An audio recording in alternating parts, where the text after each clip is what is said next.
जी हाँ साथियों, फिर से स्वागत है हमारे यूट्यूब चैनल पर एक और वीडियो में, जो कि जानकारीपूर्ण और मनोरंजन से भरपूर है। आज हम बात करते हैं भीष्म पितामह के बारे में।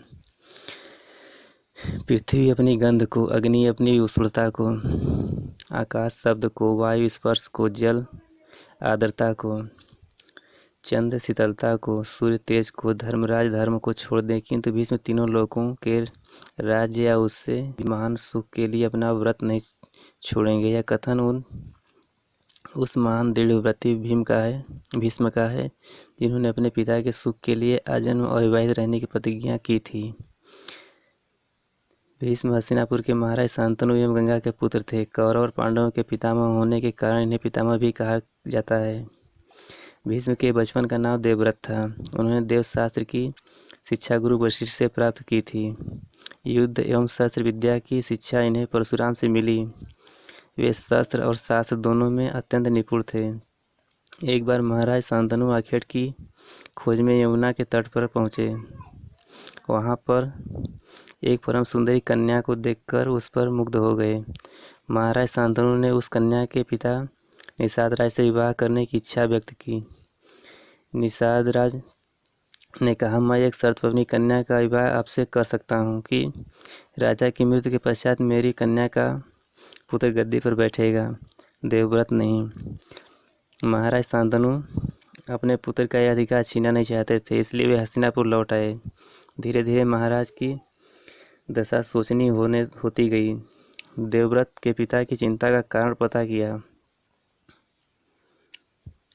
और निषाद राज से उनकी पुत्री का सत्यवती का विवाह अपने पिता से करने का अनुरोध किया। उन्होंने प्रतिज्ञा की कि मैं शांतनु पुत्र देवव्रत आज यह प्रतिज्ञा करता हूँ कि आजीवन ब्रह्मचारी रहते हुए हस्तिनापुर राज्य की रक्षा करूँगा। इस भीष्म प्रतिज्ञा के कारण देवव्रत का नाम भीष्म पड़ा। तत्पश्चात राजा शांतनु का विवाह सत्यवती के साथ हो गया। सत्यवती के 2 पुत्र हुए। एक का नाम था चित्रांगद तथा दूसरे का नाम था विचित्रवीर्य। शांतनु की मृत्यु के पश्चात सत्यवती का बड़ा पुत्र हस्तिनापुर का राजा हुआ, किंतु शीघ्र ही एक युद्ध में उसकी मृत्यु हो गई। दूसरा पुत्र सिंहासन पर बैठा। इनके 3 पुत्र थे, धृतराष्ट्र, पांडु और विदुर। दुर्भाग्यवश वह भी थोड़े समय में ही काल कवलित हो गए, यानी उनकी मृत्यु हो गई।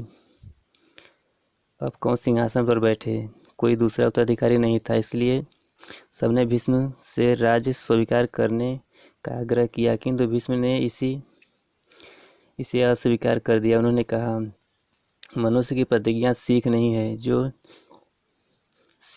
है जो झटके में टूट जाया करती है। जो बात एक बार कह दी गई उससे लौटना मनुष्य की दुर्बलता है, चरित्र की हीनता है। भीष्म की चरित्र की यह विशेषता थी कि जो प्रतिज्ञा कर लेते थे उससे नहीं हटते थे। उनके जीवन में इस प्रकार के अनेक उदाहरण हैं। जब महाभारत का युद्ध प्रारंभ हुआ तो भीष्म कौरव की ओर से थे, कृष्ण पांडव की ओर से थे। युद्ध के पूर्व कृष्ण ने कहा, मैं अर्जुन का रथ हाँकूंगा, लड़ूंगा नहीं। भीष्म ने प्रतिज्ञा की कि मैं कृष्ण को शस्त्र उठाने को विवश कर दूंगा। अपनी प्रतिज्ञा को पूर्ण करने के लिए भीष्म ने इतना घोर संग्राम किया कि पांडव सेना व्याकुल हो उठी। श्री कृष्ण क्रोधित हो गए और अर्जुन का रथ त्याग कर रथ का पहिया उठाकर भीष्म की ओर दौड़े। भीष्म की प्रतिज्ञा पूर्ण हुई। श्री कृष्ण ने भी भीष्म के पराक्रम और युद्ध कौशल की अत्यंत प्रशंसा की। भीष्म अत्यंत पराक्रमी थे। महाभारत के युद्ध में उन्होंने 10 दिन तक अकेले सेनापति का कार्य किया। कोई भी ऐसा योद्धा नहीं था जो भीष्म के शौर्य को ललकार सके। अर्जुन ने मैं शिखंडी को सम्मुख देकर धनुष रख देता हूँ। अपनी मृत्यु का उपाय बताना भी भीष्म की उदारता थी। शिखंडी इसी रूप में जन्मा था। कोई सच्चा सूर नारी पर प्रहार कैसे कर सकता है?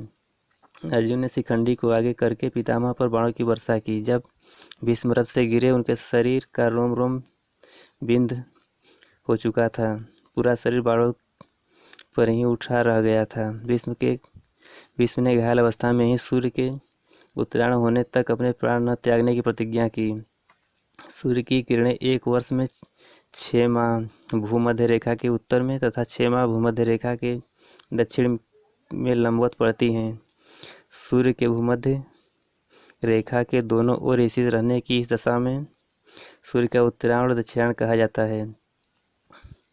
भीष्म पितामह प्रबल पराक्रमी होने के साथ साथ महाराजनीतिज्ञ और धर्मज्ञ भी थे।